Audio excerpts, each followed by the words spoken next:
तो देखो first step बता दिया, देख लो नोट्स में वही सारा बात लिखा हुआ है कि आपने सेल को लाइसिस किया बाय यूजिंग लाइजिंग एंजाइम। अब आप डिसाइड कर लो कि आपका पर्टिकुलर जो भी है आपका टारगेट सेल कौन सा लाइजिंग एंजाइम यूज करना है। प्रोटोप्लाज्म मिला, उसको हमने सेंट्रीफ्यूज किया, तो इससे क्या हुआ, डीएनए आरएनए प्रोटीन फ्लोट करने लगा। ये फ्लोट लिखा है, स्टार्ट टू फ्लोट, FLOAT, ढंग से पढ़ना, ठीक है। स्टार्ट टू फ्लोट, बाकी कंपोनेंट सेटल डाउन हो गया। उसके बाद आपने क्या किया, प्रोटोप्लाज्म में जो अदर मैक्रोमोलिक्यूल हैं अदर देन डीएनए, उसको डाइजेस्ट कर दिया by using respective digestive enzyme, RNase, protease, lipid है तो लाइपेज, सो ऑन, ठीक है। एंड आफ्टर दैट क्या हुआ, एक मिनट क्या यार, ये क्या हो रहा है।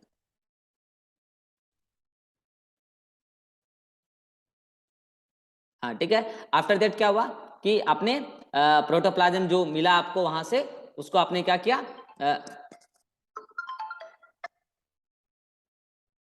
उसको आपने क्या किया, फ्रॉम प्रोटोप्लाज्म, उसका आपने क्या किया, डाइजेस्ट किया। उसके बाद आपको जो प्रोटोप्लाज्म मिला उसमें डीएनए फ्लोट कर रहा है, तो आपने उसमें चिल्ड इथेनॉल डाला। चिल्ड इथेनॉल डालने से क्या हो गया, डीएनए प्रेसिपिटेट हो गया। अब डीएनए प्रेसिपिटेट होने का उसको आप रिमूव कैसे करोगे, याद करो मैंने बताया अभी थोड़ी देर पहले, ब्रश से प्रोसेस क्या कहलाएगा, स्पूलिंग, ये याद रखना, स्पूलिंग। प्रेसिपिटेटेड डीएनए को आप रिमूव कर रहे हो सैंपल से, तो दैट इज कॉल्ड स्पूलिंग। अब आप क्या करोगे, उसमें तो बहुत सारे डीएनए हैं, तो आपको अपना डीएनए चाहिए, तो आप जेल इलेक्ट्रोफोरेसिस कर लो। इसके बाद अब आप जेल इलेक्ट्रोफोरेसिस करने के बाद डीएनए काट लो रेस्ट्रिक्शन एंजाइम से, तो cutting of DNA at specific location to obtain desired gene. और इसका मैंने आपको 3 स्टेप बताया। आप चाहो तो यहाँ पे जेल इलेक्ट्रोफोरेसिस नहीं भी करोगे तो भी आपका, सॉरी हाँ, यहाँ पे जेल इलेक्ट्रोफोरेसिस नहीं भी करोगे तो भी आपका काम हो जाएगा। बोलो क्यों, अगर आप आरी से काट लोगे अपना डिजायर्ड जीन, तो आपको डिजायर्ड जीन का भी तो स्पेसिफिक मॉलिक्यूलर मास पता होगा, तो वही पूरा का पूरा सेपरेट हो जाएगा ना, उसमें पूरा हर डीएनए अलग, एक छोटका सा जीन अलग कहीं दिखेगा, तो वही आपका डिजायर्ड जीन है। तो काहे खर्चा करोगे, इसलिए मैंने यहाँ लिखा नहीं कि इलेक्ट्रोफोरेसिस करना। आप डायरेक्ट क्या करो, सैंपल बहुत सारे डीएनए मॉलिक्यूल है, आप आर यूज करो, तो आर तो आपके ही डीएनए से डिजायर्ड जीन कट करेगा, ठीक है।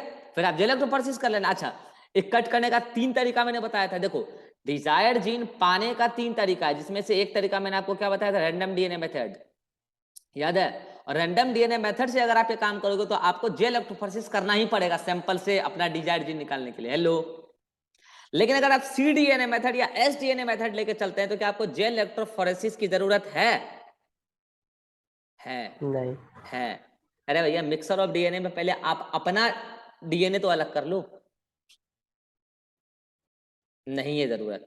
बोलो क्यों, फिर आप मिक्सर ऑफ डीएनए लेके चली क्यों रहे भैया, आपको cDNA बनाना है तो आप सेल ही वही मत तो। निकालो ना।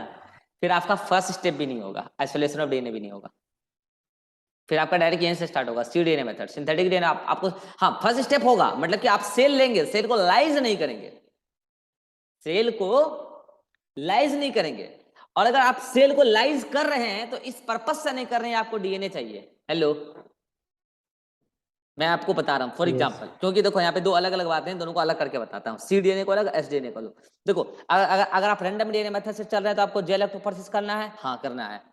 किस लिए करना है, क्योंकि आपको उसमें से वो डीएनए भी अलग करना है जिस डीएनए में आपका जीन नहीं था, और वो जीन भी अलग करने हैं, वो डीएनए सेगमेंट जीन वो भी अलग करने हैं जिसमें आपका इंटरेस्ट नहीं है, उसको अलग करके हटाने और आपका डिजायर्ड जीन निकालना है। रैंडम डीएनए मेथड से तो जेल इलेक्ट्रोफोरेसिस करना ही पड़ेगा।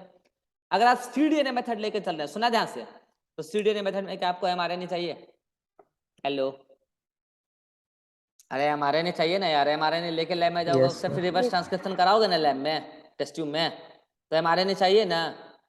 और सुन लो, जेल इलेक्ट्रोफोरेसिस आरएनए के लिए भी होता है, प्रोटीन के लिए भी होता है, और डीएनए के लिए भी होता है। बताए थे ना उस दिन, साउदर्न नॉर्दर्न और eastern blotting after the gel electrophoresis. तो अगर आप cDNA मेथड कर रहे हैं तो क्या आपको जेल इलेक्ट्रोफोरेसिस करना है, हाँ करना है। मगर क्या डीएनए आइसोलेशन के लिए करना है, नहीं, डीएनए आइसोलेशन के लिए नहीं करना है। जेल RNA का लाइसिस आइसोलेशन। करेंगे और वो पर्टिकुलर mRNA आइसोलेट करेंगे जिस mRNA से हमको डिजायर्ड जीन मिलने वाला है, हेलो। उसका भी हमें सीक्वेंसिंग पता है आज के डेट में। आइसोलेट करेंगे एंड आफ्टर आइसोलेशन उसको ले जाएंगे टेस्ट ट्यूब में और उसका कर देंगे रिवर्स ट्रांसक्रिप्शन, और उसका डीएनए मिलेगा। फिर आपको आगे का बात पता है cDNA मेथड में क्या करते हैं।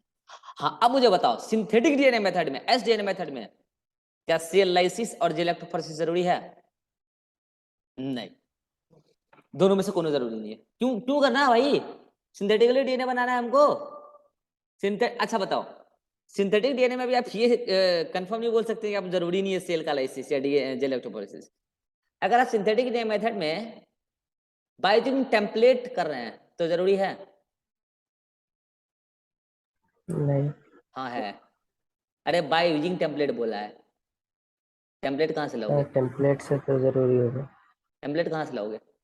टेम्पलेट तो उधर से लेकर आओगे। तो फिर आपको सेल लाइसिस भी करना है और जेल इलेक्ट्रोफोरेसिस भी करना है। अच्छा, अगर आपको विदाउट टेम्पलेट करना है तो जरूरी है सेल लाइसिस और जेल इलेक्ट्रोफोरेसिस? No sir. नहीं। अगर आपको इस सारी बातें समझ में आ रही है तो हाथ खड़ा कर दो।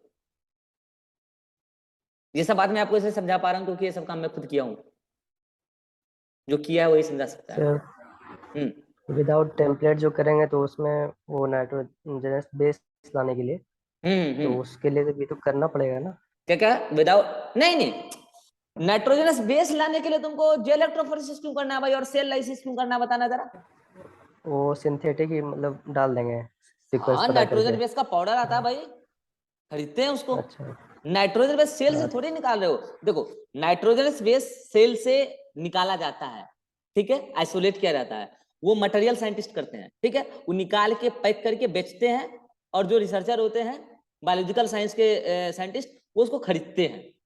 तो हमने तो खरीद के लाया है, हमने तो उसको आइसोलेट करने का काम ही नहीं किया है, ठीक है। हमें सिंथेटिक डीएनए बनाना है, न्यूक्लियोटाइड मिला हुआ है, अलग अलग फॉर्म में मिलता है, पाउडर फॉर्म में, आप जिस भी फॉर्म में लेना चाहिए, अलग अलग क्वालिटी का मिलता है। आप खरीद के लाओगे क्योंकि शुगर है, आपको तो पता है तो शुगर है, पाउडर फॉर्म में मिलेगा।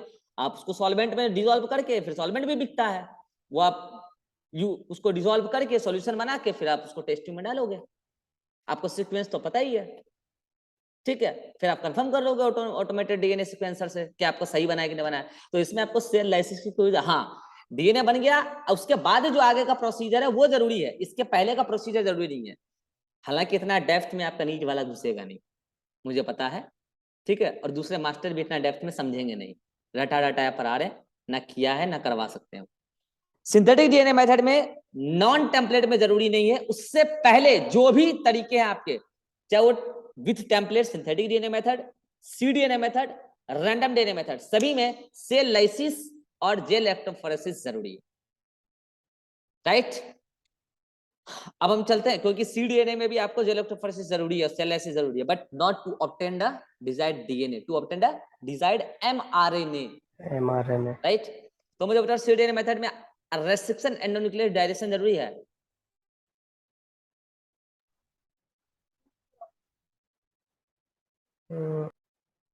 हाँ होगा। अरे भाई क्यों होगा, क्या करोगे आगे से? एमआरएनए कम्प्लीमेंट्री डीएनए बनाएंगे तो। हाँ, तो आप तो डायरेक्ट कंप्लीमेंट्री डीएनए बनाओगे अच्छा तो हाँ। डीएनए तो उस पर्टिकुलर हाँ सेगमेंट का ही बन रहा भैया। हाँ, वो डिजायर डीएनए ही हो गया। Desired yes. डीएनए जीन ही वो डायरेक्ट मिल रहा है तुमको ना। इतनी औकात नहीं है नीट तब वाली, यूज नहीं करेंगे। इतनी औकात नहीं है नीट वाली कि मैंने आपको थिंक करा दिया, अदरवाइज नोट्स में भी लिख देता तो नोट्स लंबा हो जाएगा। नीट वाले की इतनी औकात अभी नहीं है, इन फ्यूचर पता नहीं। तो ये है आपका सारा का सारा प्रोसीजर जहां तक आप लेंगे। अच्छा, एट द सेम टाइम आप जो भी काम कर रहे हैं, आप एक सूटेबल वेक्टर भी चूज कर लेंगे साइड में, और वेक्टर के मैंने आपको सारे फीचर बता दिए हैं, पढ़ा रखा है डिटेल में। क्यों लेंगे वेक्टर? अरे भैया, आप डिजायर्ड जीन को वेक्टर डीएनए के साथ ही ना जोड़ के आरडीएनए बना के ट्रांसफर करेंगे कहाँ? होस्ट सेल में, राइट। आप आरडीएनए बना के, क्योंकि आप रिकम्बिनेंट डीएनए टेक्नोलॉजी पढ़ रहे हैं।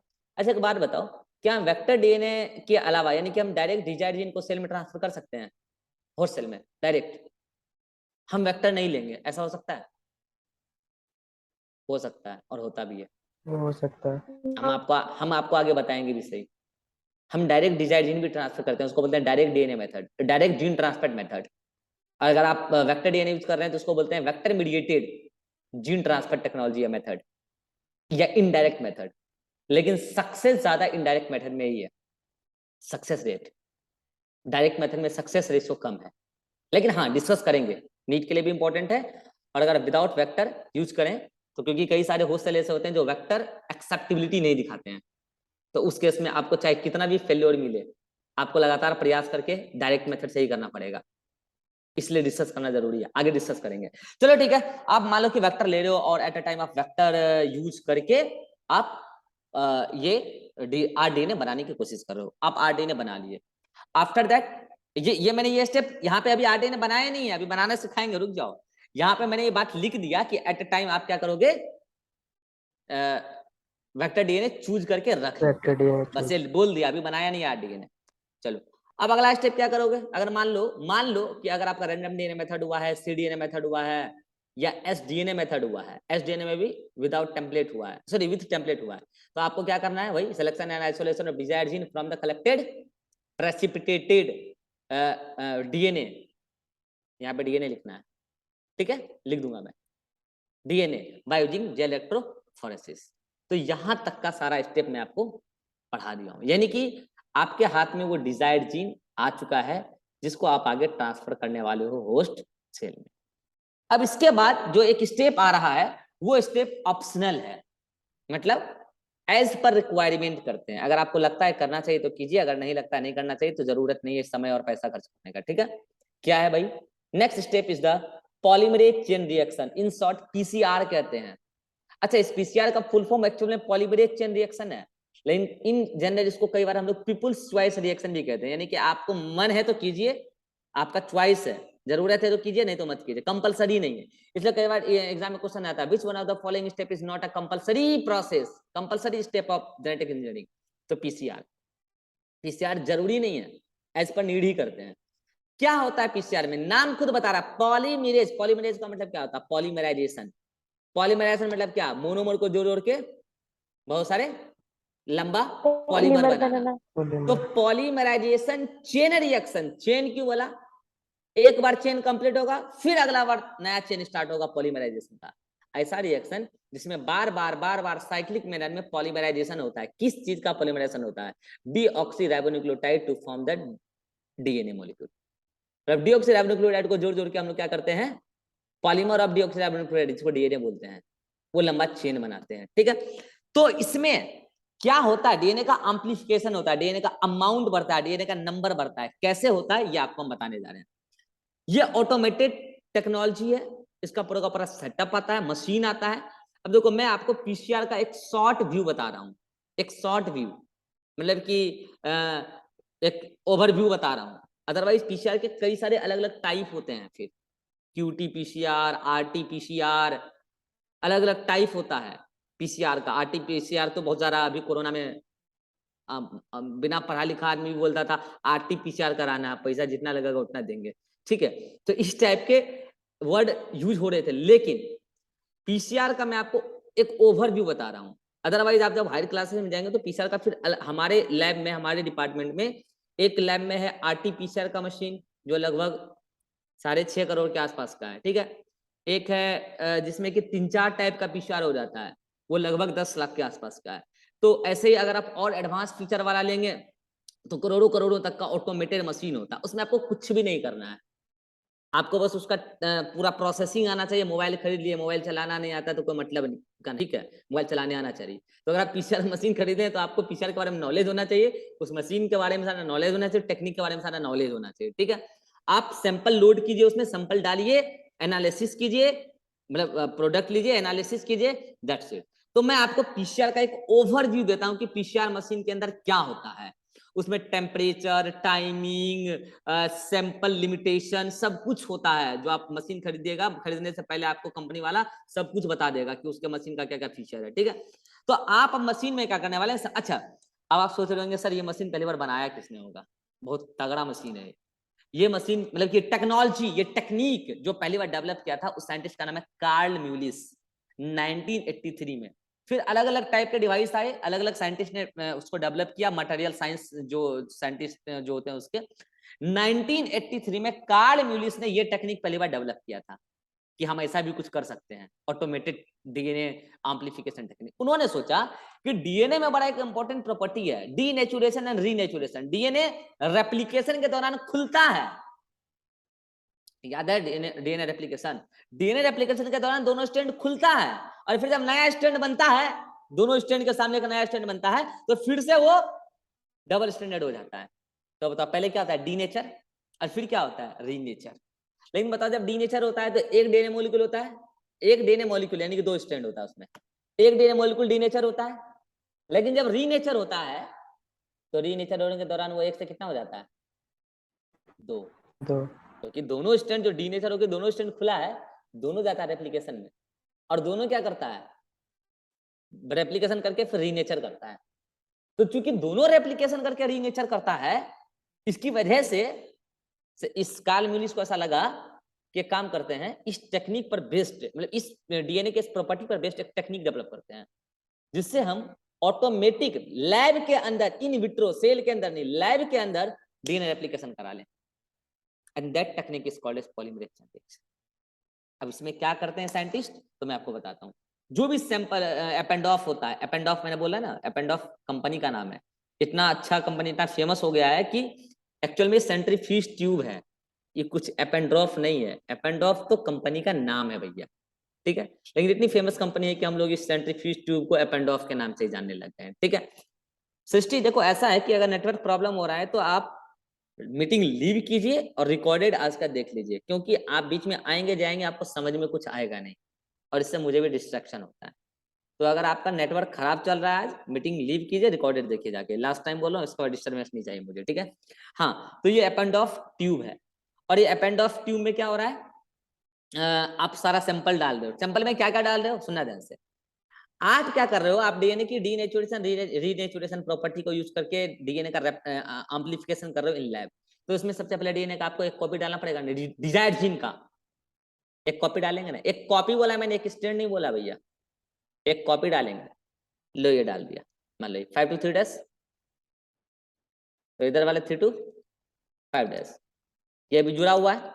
एक कॉपी डाल दिया, एक कॉपी डाला, उससे आपको फिर कई सारे कॉपी लेने हैं। अच्छा, डीएनए रेप्लिकेशन करवाने वाले हैं आप इन लैब, तो आप क्या डीएनए पॉलीमरेज डालोगे? हाँ डालोगे ना यार, डीएनए पॉलीमरेज डालोगे। अच्छा, फिर इसके बाद आप सारे न्यूक्लियोटाइड डालोगे। अरे भैया डीएनए रेप्लिकेशन है तो न्यूक्लियोटाइड तो डालवे नहीं करोगे जी सारा, ठीक है। लेकिन एक बात बताओ, क्या डीएनए पॉलीमरेज आपका रेप्लिकेशन स्टार्ट करवा पाएगा? जब इन विवो नहीं करा पाता है तो इन विट्रो क्या कराएगा भाई?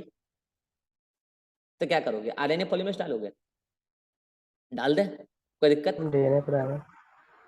अच्छा, प्राइमर तो नेचुरली आरएनए होता है, आरएनए प्राइमर बनता है, नेचुरली तो प्राइमर आरएनए बनता है ना, यहाँ पे वही आगे एक्सटेंड होता है। लेकिन आप पॉलीमरेज चेन रिएक्शन के केस में डीएनए प्राइमर यूज करते हो, व्हाई? ये बहुत इंपॉर्टेंट सवाल है। आप चाहो तो यूज कर सकते हो आरएनए प्राइमर, आपका थोड़ा सा स्टेप, एक स्टेप बढ़ जाएगा आपका, थोड़ा काम मुश्किल हो जाएगा, लेकिन आप डीएनए प्राइमर यूज करते हो। और ये डीएनए प्राइमर बनाना आपके डिजायर्ड जीन के लिए थोड़ा मुश्किल होता है, टाइम कंज्यूमिंग होता है, लेकिन एक बार बना लेते हैं ना तो फिर जो है आसान होता है। क्योंकि प्राइमर बनाने के लिए आपको पहले तो क्या करना पड़ेगा बोलो, जो आप डिजायर्ड जीन निकालें उसका पूरा सीक्वेंसिंग करना पड़ेगा, यस और नो? सीक्वेंसिंग करना पड़ेगा ना, और अगर उसका पूरा सीक्वेंसिंग कर लिए तब आपको 3 days वाले एंड का सीक्वेंस के अकॉर्डिंग कम से कम 10 बेस पेयर का, मतलब 10 बेस का लंबा डीएनए स्ट्रैंड बनाना है, और उसको जाकर वहां अटैच करवा देना। तो थोड़ा मुश्किल है, लेकिन अगर ये काम हो जाए तो थोड़ा इजी होता है, ठीक है। चलो, तो आप डीएनए प्राइमर डालोगे, आरएनए प्राइमर नहीं डालोगे। अच्छा, आरएनए क्यों नहीं डालोगे ये बता रहा हूँ। अगर आप आरएनए प्राइमर डालोगे तो मुझे बताओ, फिर बाद में आपको आरएनए प्राइमर रिमूव करा के वो फिर ओकाजाकी फ्रैगमेंट वाला चक्कर पड़ेगा भैया एक स्ट्रैंड में, फिर वो तो समझ रहे हैं आपका प्रोसेस कितना कॉम्प्लिकेटेड जाएगा।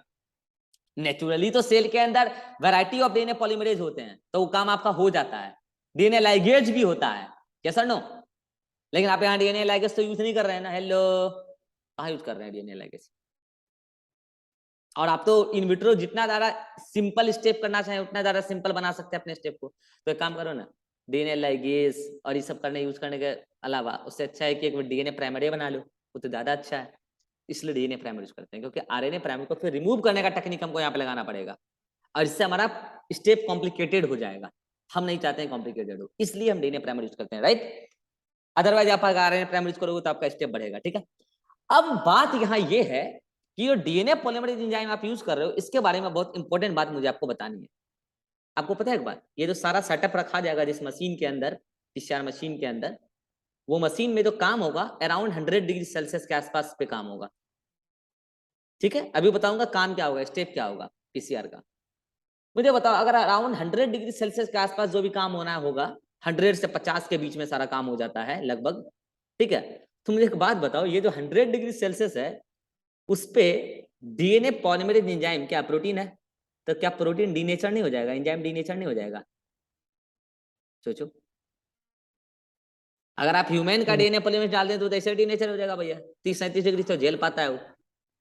कोई अदर ऑर्गेन भी उठा लो 100 डिग्री तो कौन ही झेलेगा भाई।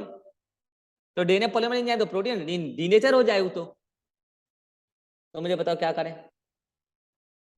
तो फिर साइंटिस्टों ने सोचा कि हम ऐसा एंजाइम यूज करें डीएनए पॉलीमरेज यहाँ पे जो हीट रेसिस्टेंट हो, जो थर्मोफिलिक ऑर्गेन से निकाले जाए।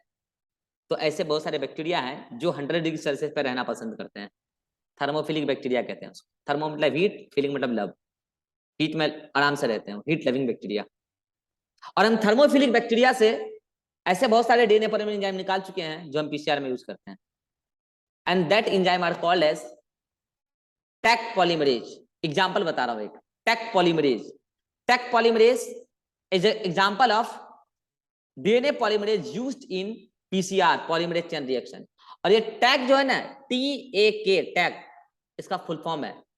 टी मतलब थर्मस और एक मतलब एक्वेटिकस, ये बैक्टीरिया का नाम है। एक्चुअल में tag polymerase DNA polymerase enzyme है जो आप पीसीआर में यूज करते हैं, जो हीट रेसिस्टेंट होता है। ये थर्मस एक्वेटिकस बैक्टीरिया से ऑब्टेन किया गया, इसका नाम है टैग पॉलीमरेज। ऐसे एक होता है पीफ्लू, PFLU, पीफ्लू पॉलीमरेज, ये भी डीएनए पॉलीमरेज जो पीसीआर में यूज होता है, हीट रेसिस्टेंट होता है। ये मिला है पायरोकोकस फ्लोरियोसस से, ये भी बैक्टीरिया से मिला है। ऐसे एक वेंट पॉलीमरेज मिला है थर्मस लिटोराइलिस बैक्टीरिया से। ऐसे बहुत सारे लिस्ट हैं डीएनए पॉलीमरेज के जो पीसीआर में यूज होते हैं, जो हीट रेसिस्टेंट बैक्टीरिया से हमने निकाले हैं, आइसोलेट किए हैं। आपको 3 एग्जांपल जरूर याद रखने हैं। कौन कौन से? टैक पॉलीमरेज, पीफ्लू और वेंट पॉलीमरेज।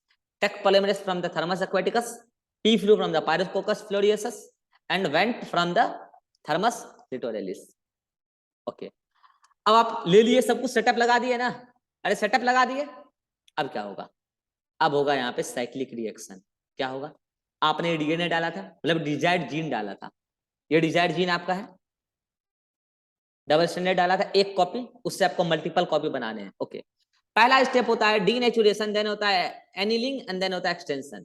डीनेचुरेशन नाम से पता चल, 3 स्टेप होता है इस पीसीआर में। पहले होता है डीनेचुरेशन, फिर होता है एनिलिंग, फिर होता है एक्सटेंशन, और फिर से डीनेचुरेशन, एनिलिंग, एक्सटेंशन। समझाता हूं। आपने डीएनए डाल दिया, यहाँ पे डिजायर्ड डीएनए डाल दिया। ओके, अब क्या होगा? वो मशीन में आपको कुछ नहीं करना है, वो ऑटोमेटेड है। वो टाइम ड्यूरेशन में टेम्परेचर अपने आप चेंज होता है। सबसे पहले जो स्टेप होगा डीनेचुरेशन होगा एट 94 डिग्री सेल्सियस। हालांकि सैंपल टू सैंपल वेरी करता है। मैंने आपको बोला ना, मैं आपको ब्रीफ बता रहा हूँ, सैंपल टू सैंपल वेरी करता है। ठीक है, कोई नाजुक सैंपल ले लिए तो 94 नहीं करते हैं, फिर 84, 80 के अराउंड वो सैंपल। आप 94 याद रखो, 94 के अराउंड रख देते हैं उसको, सैंपल को, मतलब मशीन पे स्टार्ट कर देते हैं। 94 पे क्या होता है, ये सारे हाइड्रोजन बॉन्ड टूट जाते हैं। तो बताओ, जो डीएनए एक कॉपी डाले थे उसके दोनों स्टैंड अलग अलग, डीनेचुरेशन हो गया है। अब आप क्या करोगे? प्राइमर, कौन सा प्राइमर डालोगे? DNA primer. प्राइमर कहां बाइंड करता है? स्ट्रैंड के 3 डेज पे या 5 डेज पे? 3 डेज पे। अरे 3 डेज पे बाइंड करेगा तब ना बनने वाला नया स्ट्रैंड 5 to 3 बनेगा। तो 3 डेज पे बाइंड कर गया। ये देखो यहाँ पे भी दोनों साइड, बोथ साइड। अच्छा, डीएनए प्राइमर है, जब बाद में रिमूव करने की जरूरत भी नहीं है, प्राइमर हो गया। ये सारा काम कर रहा है एनिलिंग, यानी कि attachment of DNA primer at the 3 days end of the open stand. और ये होता है 54 डे। आपको कुछ नहीं करना, मशीन अपने आप उसको 54 पे ले आएगा, 50 के आसपास पे मशीन डीनेचुरेशन होने के बाद अपने आप ऑटोमेटिकली 54 पे आ जाता है। ठीक है, उसके बाद क्या करना है? मैं ऑटोमेटेड पीसीआर मशीन की बात कर रहा हूं, ध्यान रखना।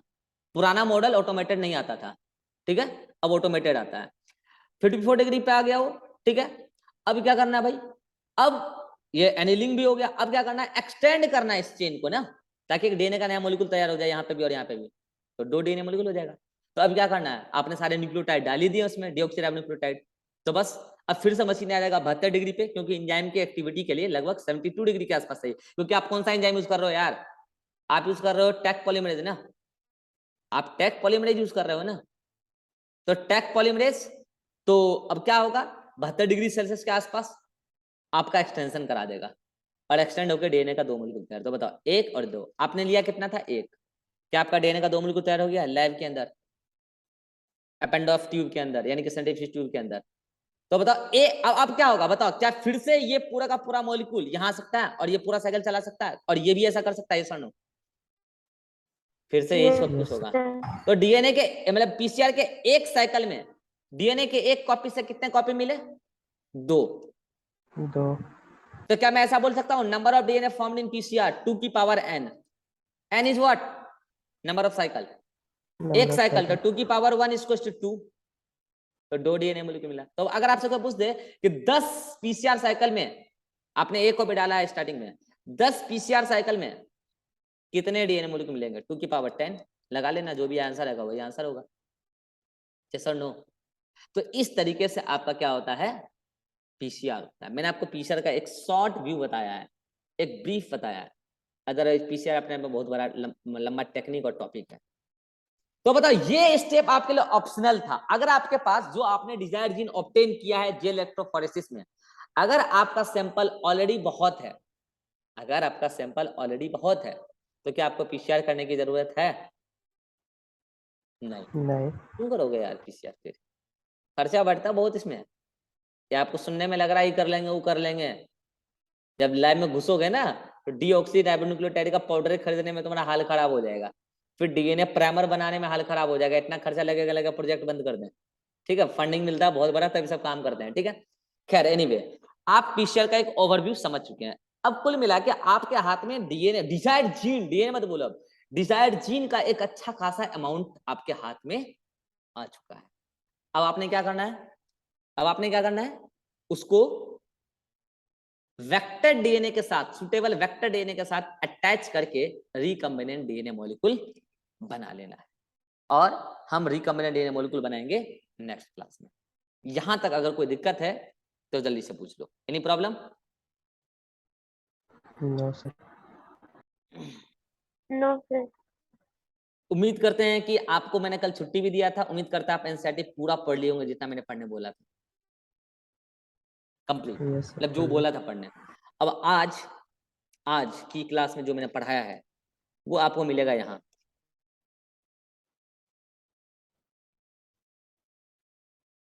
तो आज आप जो पढ़े हैं तो वो आपको मिलेगा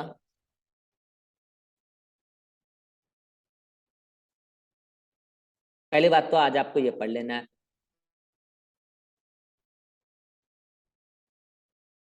ये पेज मैंने पढ़ने बोला था क्या? नहीं बोला था ना, कोई बात नहीं, यहां से पढ़ना शुरू करना,